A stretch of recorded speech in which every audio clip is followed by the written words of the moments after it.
ಶ್ರೀ ಶಾರದಾ ಗುರುಭ್ಯೋ ನಮಃ.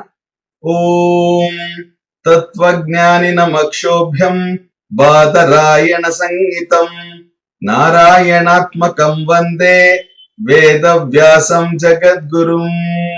ಸರ್ವರಿಗೂ ನಮಸ್ಕಾರ. ಶ್ರೀ ಸ್ಕಾಂದ ಮಹಾಪುರಾಣದ ಕಥೆಗಳ ಸಾಲಿನಲ್ಲಿ 356ನೆಯ ಭಾಗ.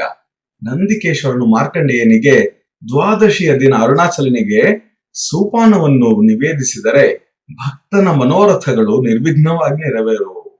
ತ್ರಯೋದಶಿಯ ದಿನ ಹುರಿಹಿಟ್ಟನ್ನು ನೈವೇದ್ಯ ಮಾಡಿದರೆ ಮನಸ್ಸಿಗೆ ಶಾಂತಿ ಲಭಿಸುವುದು.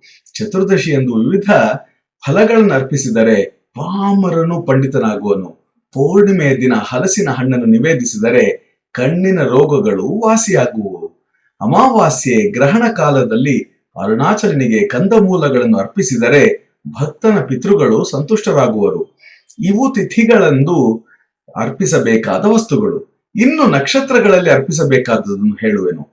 ಅಶ್ವಿನಿ ನಕ್ಷತ್ರದ ದಿನ ಭರಣಿಯಲ್ಲಿ ಅಂದರೆ ಆಭರಣದ ಡಬ್ಬಿ, ಆಭರಣಗಳನ್ನು, ಕೃತಿಕೆಯಲ್ಲಿ ದೀಪಗಳನ್ನು, ರೋಹಿಣಿಯಲ್ಲಿ ತಾಪ್ಯವನ್ನು, ಮೃಗಶಿರಾದಲ್ಲಿ ಶ್ರೀಗಂಧವನ್ನು, ಆರಿದ್ರಾದಲ್ಲಿ ಹರಿಚಂದನವನ್ನು, ಪುನರ್ವಸುವಿನಲ್ಲಿ ಕಸ್ತೂರಿಯನ್ನು, ಪುಷ್ಯದಲ್ಲಿ ಕರ್ಪೂರವನ್ನು, ಆಶ್ಲೇಷದಲ್ಲಿ ಕೇಸರಿಯನ್ನು, ಮಘಾದಲ್ಲಿ ಪಚ್ಚಕರ್ಪೂರ ಮಿಶ್ರಿತ ನೀರನ್ನು, ಹುಬ್ಬದಲ್ಲಿ ತಾಂಬೂಲವನ್ನು, ಉತ್ತರದಲ್ಲಿ ಧೂಪವನ್ನು, ಹಸ್ತದಲ್ಲಿ ಕಾಲಾಗರವನ್ನು, ಚಿತ್ತದಲ್ಲಿ ಅಂಗಲೇಪನವನ್ನು, ಸ್ವಾತಿಯಲ್ಲಿ ಪರಿಮಳ ದ್ರವ್ಯವನ್ನು, ವಿಶಾಖೆಯಲ್ಲಿ ಚಾಮರ, ಅನುರಾಧದಲ್ಲಿ ಮುತ್ತಿನ ಆಭರಣ, ಜ್ಯೇಷ್ಠದಲ್ಲಿ ಹಸುವಿನ ತುಪ್ಪ, ಮೂಲದಲ್ಲಿ ಮುತ್ತಿನ ಸರಗಳನ್ನು, ಪೂರ್ವಾಷಾಢದಲ್ಲಿ ಕಿರೀಟ, ಉತ್ತರಾಷಾಢದಲ್ಲಿ ನವರತ್ನ, ಶ್ರವಣದಲ್ಲಿ ಭದ್ರಾಸನ, ಧನಿಷ್ಠೆಯಲ್ಲಿ ಚಿನ್ನ, ಶತಭಿಷೆಯಲ್ಲಿ ಉತ್ತಮ ವಸ್ತುಗಳನ್ನು, ಪೂರ್ವಭದ್ರೆಯಲ್ಲಿ ಭೋಗ ವಸ್ತುಗಳನ್ನು, ಉತ್ತರಾಭಾದ್ರೆಯಲ್ಲಿ